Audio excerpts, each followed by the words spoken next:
Hello everyone, welcome back to my channel. Have you ever wondered how to talk about something that will already be completed at a certain time in the future? Yes, I am talking about our future perfect tense, and by the end of this video, you will easily understand how to use it. So let's start. Future perfect tense. Introduction. It describes an action or state that will be completed by a specific point in the future.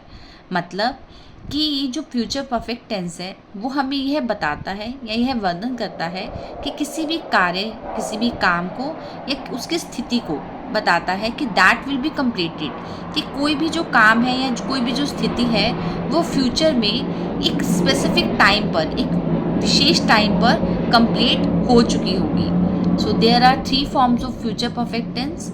First is our affirmative, and in the affirmative the rule is we will write subject and after this will and have plus में verb की third form लगेगी इसमें, then हमारा object आएगा. Example is he will have passed the exam by the end of this year. मतलब he is our subject and will is our helping verb, will have, and passed is our main verb, और V3 हमारी क्या है, passed है, and object is the exam.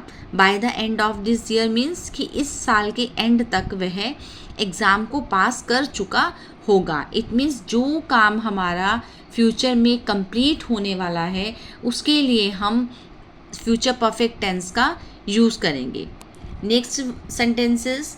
I will have learn grammar lessons until next month. कि मैं जो grammar के जो चैप्टर्स हैं, लेसन्स हैं, उनको सीख चुका हूँगा नेक्स्ट मंथ तक. तो ये भी आपका क्या है, फ्यूचर परफेक्ट टेंस है. So now it's negative part is, in negative part we will add only not word. बाकी एज इट इज़ हमारा अफर्मेटिव की तरह ही रहता है. So first is we will write as subject, then will, और will और हैव के बीच में हमारा नॉट वर्ड आएगा because this is a negative. Have plus verb की third form and then our object. So examples is they will not have completed their training program by the next month. मतलब वे अपनी जो training है programme की वो next month तक complete नहीं कर चुके होंगे. Second sentence is I will not have retired from the job by the end of the year. कि वह अपनी जो जॉब है उससे रिटायर नहीं हो चुका होगा इस ईयर के एंड तक. So our next part is interrogative. So in the third part rule is we will write now auxiliary verb or helping verb before the subject in interrogative. So first is will and then our subject have plus V3 and then our object, and in the end we will put question mark. So first example is will she have cleaned their house.